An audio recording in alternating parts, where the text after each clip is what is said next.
Class 11th Physics, Chapter 2nd, Units and Measurement.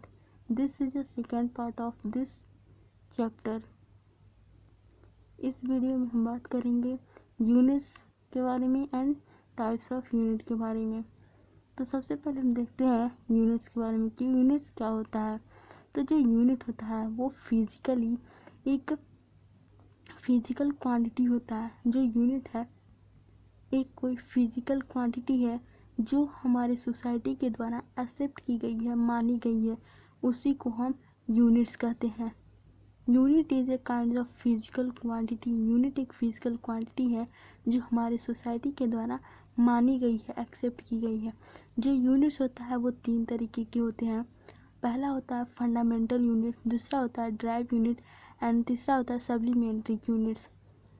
अब हम आगे डिस्कस करेंगे एक एक करके फंडामेंटल यूनिट क्या होता है, ड्राइव यूनिट क्या होता है, सप्लीमेंट्री यूनिट क्या होता है।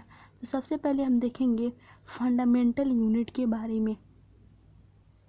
Fundamental units, those units do not depend on other units is called fundamental unit. मतलब ऐसे यूनिट्स जो किसी और क्वांटिटी पे डिपेंड नहीं करते हैं, उन्हीं को हम फंडामेंटल यूनिट्स कहते हैं। ऐसे यूनिट्स जो किसी और फंडामेंटल या किसी और यूनिट्स पे डिपेंड नहीं करते हैं, उन्हीं को फंडामेंटल यूनिट कहते हैं।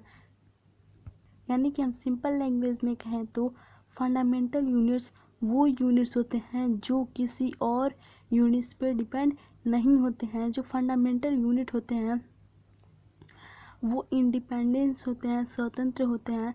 जो फंडामेंटल यूनिट है वो सात होते हैं। जो फंडामेंटल यूनिट है वो सात होते हैं।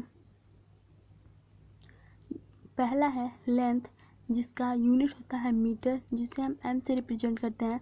दूसरा होता है मास, जिसे किलोग्राम होता है यूनिट और इसे हम केजी से रिप्रेजेंट करते हैं। तीसरा होता है हमारा टाइम, जिसे हम सेकेंड से रिप्रेजेंट करते हैं, जिसका यूनिट सेकेंड होता है और एस से रिप्रेजेंट करते हैं। चौथा आता है हमारा टेम्परेचर, जिसका यूनिट है केल्विन, हमें के से रिप्रेजेंट करते हैं। पांचवा आता है इलेक्ट्रिक करंट। इलेक्ट्रिक करंट को हम ए से रिप्रेजेंट करते हैं, जिसका यूनिट होता है एम्पियर। उसके बाद आता है हमारा अमाउंट ऑफ सब्सटेंस, जिसका यूनिट होता है मोल, जिसे हम रिप्रेजेंट करते हैं MOL से। उसके बाद आता है हमारा लुमिनस इंटेंसिटी। लुमिनस इंटेंसिटी का जो यूनिट होता है वो है कैंडला, जिसे हम CD से रिप्रेजेंट करते हैं। इन लुमिनस इंटेंसिटी में हम लाइट के बारे में बात करते हैं। मतलब लाइट की जो ब्राइटनेस है वो कितनी है, या कोई भी सरफेस कितना तेज़ लाइट को रिफ्लेक्ट कर रहा है। इट मीन्स दैट कि लुमिनस इंटेंसिटी में हम सिर्फ मेजरमेंट लाइट से रिलेटेड करते हैं।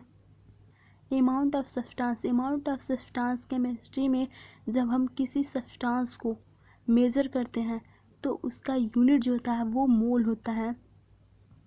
यानी कि किसी भी ग्रुप ऑफ सब्सटेंस का जो यूनिट होता है वो मोल होता है। और अगर हम बात करें इलेक्ट्रिक करंट की, तो एज़ यू नो आप अपने घर में भी इलेक्ट्रिसिटी देख सकते हैं, वही वहाँ उसी को हम इलेक्ट्रिक करंट। और उसके बाद टेम्परेचर भी हम जानते ही हैं। और टाइम भी हमें पता ही है, मास भी हमें पता है, लेंथ भी हमें पता ही है। उसके बाद हम बात करेंगे ड्राइव यूनिट्स के बारे में। ड्राइव यूनिट्स ऐसे यूनिट्स जो फंडामेंटल यूनिट्स पे डिपेंड होते हैं, उन्हीं को हम ड्राइव यूनिट्स कहते हैं।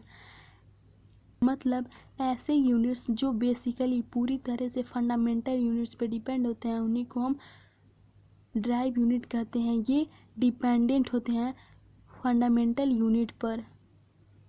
जैसे कि एग्जांपल की बात करें तो एसेलरेशन का जो यूनिट होता है वो मीटर पर स्क्वायर है। एसेलरेशन का जो यूनिट होता है मीटर पर स्क्वायर है। और मीटर यहाँ पे देख सकते हैं, जो मीटर है वो लेंथ का यूनिट होता है और जो टाइम है वो सेकेंड का यूनिट होता है। जो सेकेंड है वो टाइम का यूनिट होता है। उसी तरह से अगर हम बात करें स्पीड की, तो स्पीड का फॉर्मूला होता है डिस्टेंस अपॉन टाइम। यहाँ से हम स्पीड का यूनिट निकाल सकते हैं, दैट इज़ मीटर पर सेकेंड। मीटर पर सेकेंड, सेकेंड जो है ये स्पीड का यूनिट है। यहाँ पे देख सकते हैं कि जो स्पीड का यूनिट है वो लेंथ के यूनिट पे डिपेंड है और टाइम के यूनिट पे डिपेंड है, इसी वजह से ये भी ड्राइव यूनिट होगा। उसके बाद से हम बात करते हैं फोर्स की। फोर्स जो है इसका फॉर्मूला होता है मास इनटू एक्सेलरेशन। मास का यूनिट होता है केजी एंड एक्सेलरेशन का यूनिट होता है मीटर पर सेकेंड स्क्वायर। यहाँ पे देख सकते हैं कि जो फोर्स है वो मास के यूनिट पे डिपेंड है और मीटर के यूनिट पे डिपेंड है एंड सेकेंड के यूनिट पे डिपेंड है, इसी वजह से जो फोर्स है ये भी ड्राइव यूनिट होगा। हालांकि जो फोर्स होता है उसका एक और यूनिट है, दैट इज़ न्यूटन। लेकिन जो न्यूटन है वो एक साइंटिस्ट के नेम पर दिया गया है, इस वजह से जो हमारा फोर्स है वो भी ड्राइव यूनिट में आएगा। इस वीडियो में बस इतना ही।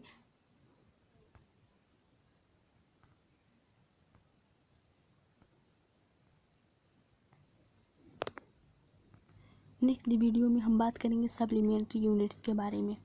Please share this video with your other friends so that they can learn this. Thank you for watching this video and please subscribe my channel.